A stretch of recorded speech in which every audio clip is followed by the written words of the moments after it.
Selamat pagi anak-anak. Pagi, Bu. Gimana kabarnya hari ini? Semuanya baik? Baik. Luar biasa. Semangat untuk belajar hari ini? Semangat. Alangkah baiknya sebelum kita memulai pembelajaran, kita akan doa terlebih dahulu yang akan dipimpin oleh ketua kelas. Jadi sebelum mulai pembelajaran, mari kita berdoa dimulai.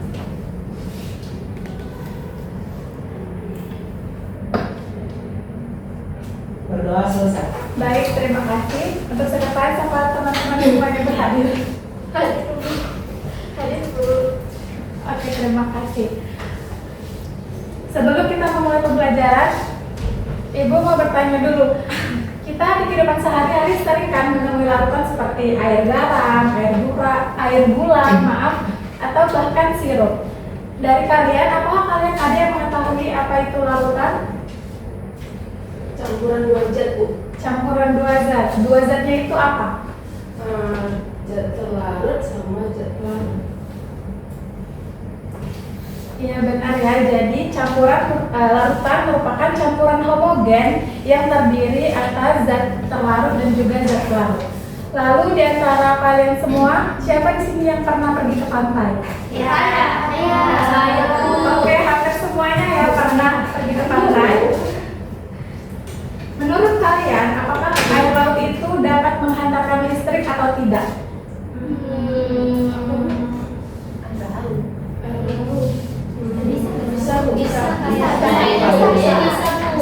Bisa.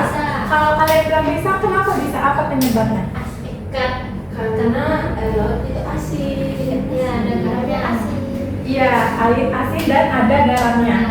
Jadi benar ya, air laut itu dapat menghantarkan listrik karena dia mengandung zat terlarut berupa garam. Untuk mengetahui jawaban lebih lengkapnya, kita akan mempelajari materi kita hari ini, yaitu larutan elektrolit dan larutan non-elektrolit. Setelah pembelajaran ini selesai, diharapkan kalian mampu menjelaskan pengertian dan juga ciri-ciri dari larutan elektrolit dan larutan non-elektrolit.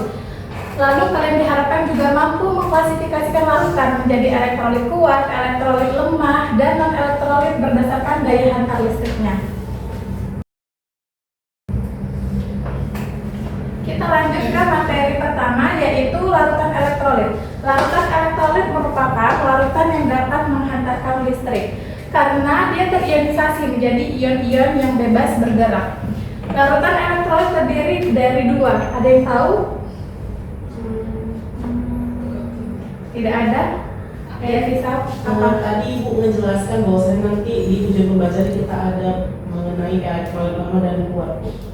Itu menurut saya terbagi dua, ada elektrolit lemah dan kuat.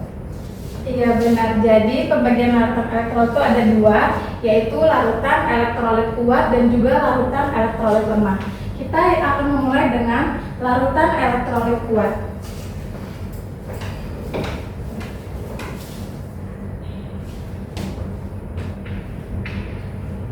Apa sih larutan elektrolit kuat itu? Larutan elektrolit kuat itu ditandai dengan yang pertama, dia terionisasi secara sempurna.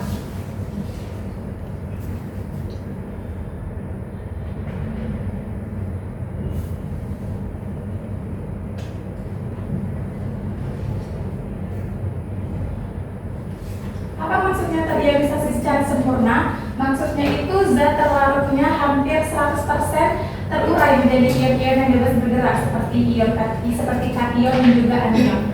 Lalu karena itu ciri-ciri yang kedua,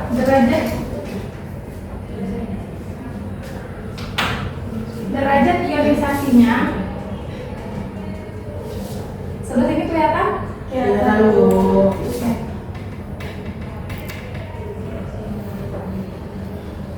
Biasanya kita sebut dengan alfa sama dengan 1, dan biasanya reaksi yang terjadi itu irreversibel atau reaksi satu arah yang ditandai dengan simbol seperti ini. Lalu apa saja sih yang termasuk larutan elektrolit kuat? Larutan elektrolit kuat itu ada termasuk asam kuat, ada asam kuat, ada basa kuat, dan juga ada garam. Contoh di kehidupan sehari-hari, misalkan ada air aki yang mengandung asam sulfat yang merupakan asam kuat. Lalu ada juga soda api yang mengandung natrium hidroksida atau NaOH yang termasuk ke dalam basa kuat. Dan juga ada ACl atau asam klorida. Sampai sini kalian semua mengerti? Mengerti, Bu. Ada yang ingin ditanya? Tidak?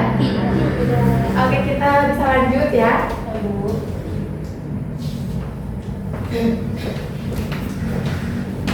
Lalu untuk larutan elektrolit lemah, yang membedakannya dengan larutan elektrolit kuat yaitu dia tidak terionisasi secara sempurna alias dia terionisasi hanya sebagian. Artinya tidak semua zat larutnya itu terurai menjadi ion-ion kation ataupun anion.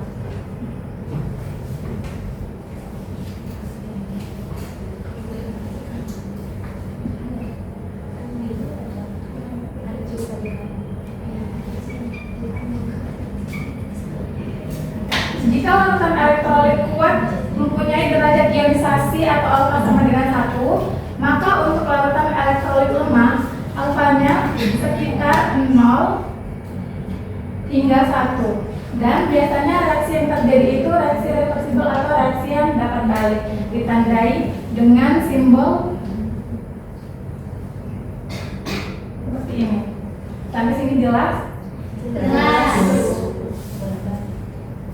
Lalu apa aja sih yang termasuk ke larutan elektrolit lemah?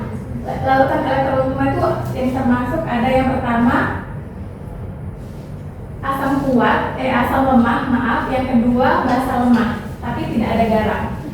Contoh di kehidupan sehari-hari asam lemah ada asam cuka dengan rumus kimianya CH3COH. Lalu sampai sini pasti kalian bingung gimana bedain dia basa kuat, basa lemah, asam kuat, asam lemah. Jadi di sini gua akan memberikan sedikit informasi terkait hal tersebut.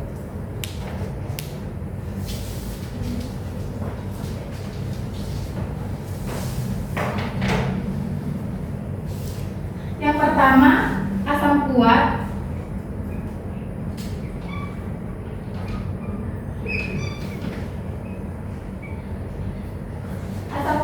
Asam kuat ini terlihat dari ciri-ciri yang pertamanya ada unsur atom H di depannya, dan dia ada 6, yaitu ada HCl, ada H2SO4, ada HNO3, lalu selanjutnya ada HBr, ada HI, dan terakhir ada HClO4.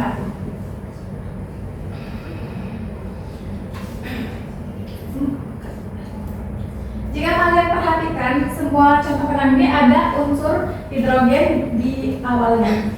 Selain dari asam kuat ini, itu asam lemah. Jadi yang perlu kalian ingat itu hanya asam kuatnya saja. Lalu untuk apakah kalian sudah mencatat? Sudah, Bu. Bisa saya hapus? Bisa.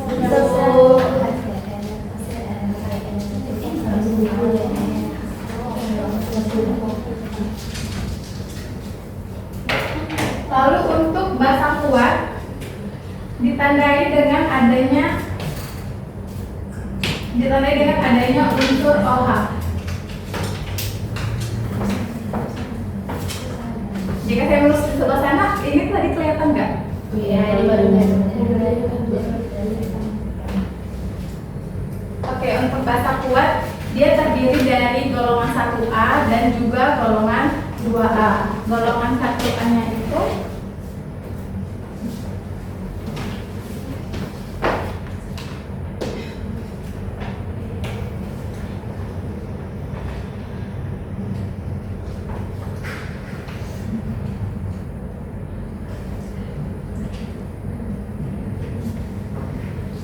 golongan 1A-nya itu ada Li, ada Ma, ada K, Br, dan juga Cs. Lalu untuk golongan 2A-nya hanya terdiri dari 3 unsur, yaitu Ca, Ba, dan Sr. Seperti yang Ibu bilang tadi, ciri-cirinya ada unsur OH di belakangnya. Jadi kita tinggal nambahin unsur OH di belakang masing-masing unsur ini.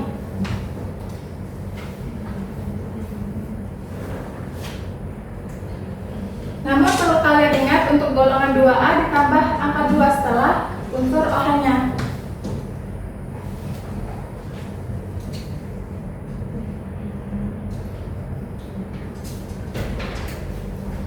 Jadi selain ke-8 ini merupakan basa lemah. Sampai sini kalian jelas atau ada yang ingin kalian tanya? Jelas.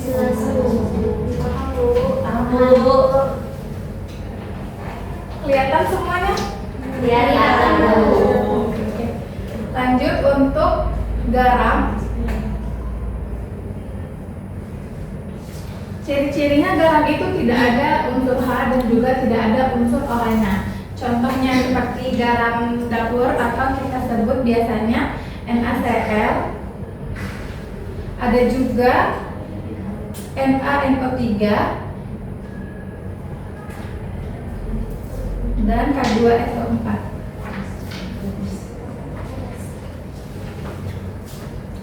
Jadi dari contoh ini tidak ada unsur H-nya ataupun OH-nya.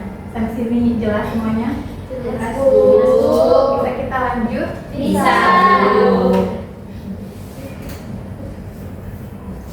Selanjutnya larutan non-elektrolit. Apa sih larutan non-elektrolit itu? Larutan non-elektrolit merupakan larutan yang tidak dapat menghantarkan listrik. Kenapa dia tidak dapat menghantarkan listrik? Karena zat larutnya tidak terionisasi.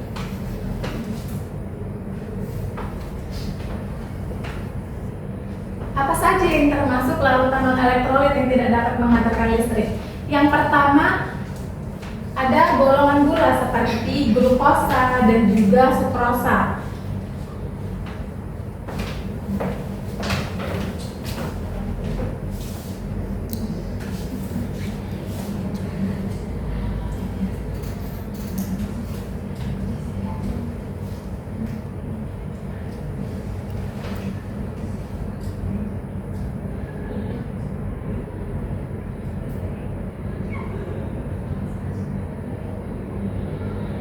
Lalu yang kedua adalah golongan alkohol seperti metanol dengan rumus CH3OH. Ibu, aku belum nampak. Kurang kelihatan? Iya. Iya, Ibu.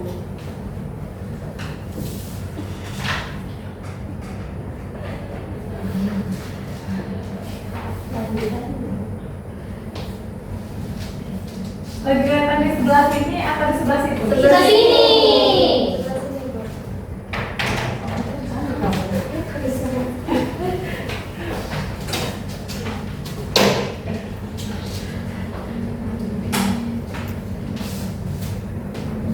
Ya, termasuk golongan non-elektrolit yang pertama tadi apa? Golongan gula. Iya, golongan gula seperti contohnya tadi ada apa aja? Glukosa. Sukrosa.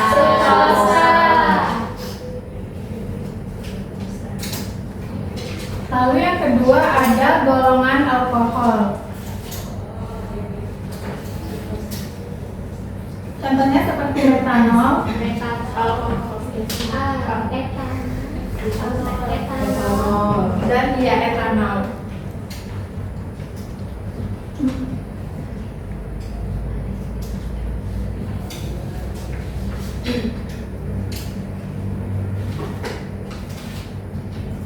Di golongan alkohol meskipun dia ada OH-nya di belakang, tapi dia termasuk larutan non-elektrolit karena dia golongan alkohol tadi.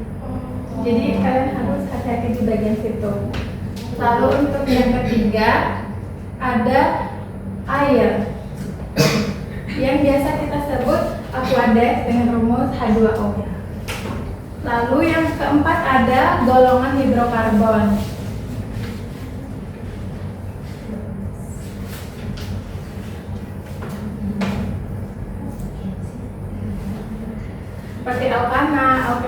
juga Alkuna. Sampai sini paham? Paham. Ada yang masih kalian belum jelas? Jelas Jelas, Bu. Oke, kita lanjut. Selanjutnya tentang daya hantar listrik larutan elektrolit. Untuk larutan elektrolit kuat, dia ditandai dengan timbulnya banyak belenggu gas dan lampunya menyala terang. Sementara untuk larutan non elektrolit, dia juga timbul belenggu gas tapi sedikit dan lampunya pun redup menyalanya. Selanjutnya untuk larutan non elektrolit, dia ditandai dengan tidak adanya timbul belenggu gas dan lampunya juga mati. Lalu di samping ini ada rangkaian alat uji elektrolit di mana baterai yang menjadi sumber arus akan dialirkan dari sisi negatif baterainya menuju si katoda. Misalkan air di beker ini air garam yang merupakan larutan elektrolit kuat. Berarti di sini dia nanti ada ion-ionnya kan. Listrik sumber arus tadi yang mengalir ke katoda, dia awalnya berhenti ketika dia bersinggungan dengan air. Namun karena ada ion-ion yang bergerak bebas tadi, ion ini menjemput dan mengantarkannya ke si anoda. Lalu dialirkan melalui kabel ini, makanya listrik lampunya menyala. Namun jika larutan stabil seperti larutan gula, dia tidak ada ion-ion yang bergerak bebas ini. Jadi dia hanya berhenti di sini karena tidak ada yang menjemputnya untuk memindahkan ke katoda. Maaf, ke anoda. Sampai sini kalian paham konsepnya? Paham Bu. Oke. Lalu kita masuk ke pengerjaan AKPD dan diskusi kelompok dengan model Number Head Together atau NHT. Di sini kalian akan dibagi jadi 3 kelompok di mana masing-masing kelompok beranggotakan 3 orang dan masing-masing anggota kelompok punya nomornya masing-masing seperti kelompok 1, 1, 2, 3, lalu kelompok 2, 1, 2, 3, kelompok 3 juga sama 1, 2, 3. Ibu akan membagikan LKPD-nya kepada kalian yang akan kalian kerjakan. Perlu kalian ingat bahwa semua anggota wajib aktif untuk mengerjakan ini karena nanti akan dipanggil acak nomornya sebagai kalian maju untuk perwakilan kelompok.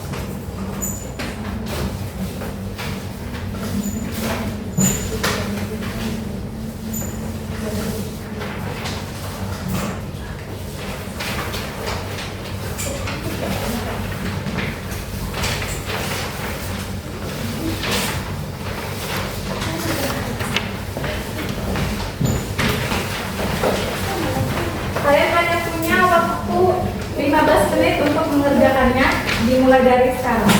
Bu, saya nggak dapat. Oh iya, maaf.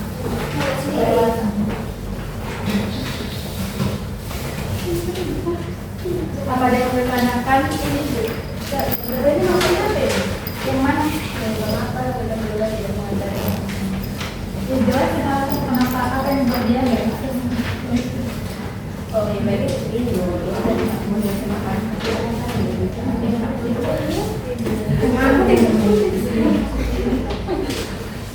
Dari gambar ini apa yang bisa menentukan kenapa ini jalan bakaran dan ini ya iya oke.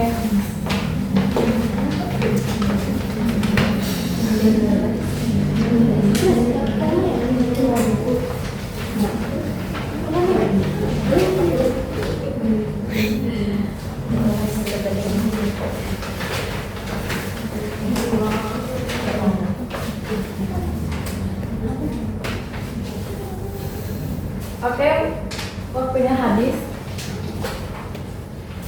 Jadi, apa semua sudah selesai mengerjakannya? Sudah, Bu.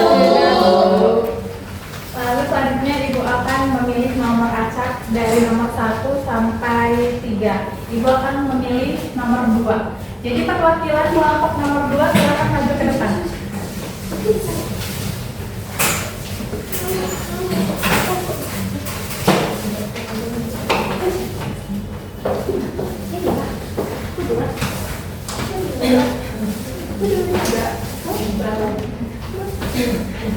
Kelompok mana pertama yang ingin menyampaikan jawabannya? Iya, Dian, silakan sampaikan jawaban kamu. Oke, teman-teman, di sini kami dari kelompok 2 nomor urut 2, maaf sebelumnya. Jawaban kata pada yang pertama itu di baca Bu? Iya. Tuliskan definisi singkat menurut pemahaman terkait peralatan elektrolit dan peralatan elektrolit. Jawaban kami adalah peralatan elektrolit adalah peralatan yang dapat mengantarkan listrik dan terdapat ion yang bebas di dalam peralatan tersebut. Sedangkan peralatan elektrolit yang peralatan tidak dapat mengantarkan listrik. Oke, segitu aja untuk tes ataupun pisau dari perwakilan kelompok 1 dan 3. Apakah jawabannya sama atau ada yang ingin ditambahkan? Sama sih Bu. Sama ya. Oke, baik, silakan duduk teman-teman. Dari tepuk tangan.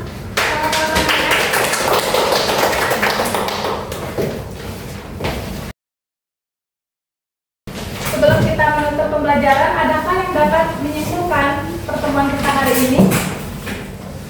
Satu orang? Yes, Dita, silahkan. Jadi dari menunjukkan bahwa larutan elektrolit adalah campuran homogen yang dapat menghantarkan listrik karena terlarutnya terionisasi. Sedangkan sebaliknya zat elektrolit adalah campuran yang tidak menghantarkan listrik karena terlarutnya tidak terionisasi. Iya, benar yang disampaikan teman kalian bahwa larutan elektrolit dapat menghantarkan listrik karena dia terionisasi menjadi ion-ion bebas, sementara larutan non-elektrolit tidak terionisasi. Lalu setelah kita belajar, apakah kalian memahami semua pembelajarannya atau masih ada yang membingungkan? Apa menurut kalian materinya mudah? Apa ada yang mau kalian tambahin untuk pertemuan kita berikutnya nanti? Di sini Bu, Ya. kalau bisa pertemuan berikutnya adalah buku praktikum praktikum Ya, bisa. Ya. Terima kasih atas sarannya ya, Fisal. Lalu untuk karena kalian tadi bilang kalian udah paham sama materi hari ini, Ibu ada beberapa soal untuk kalian yang akan kalian kerjakan dan kalian selesaikan di pertemuan kita berikutnya.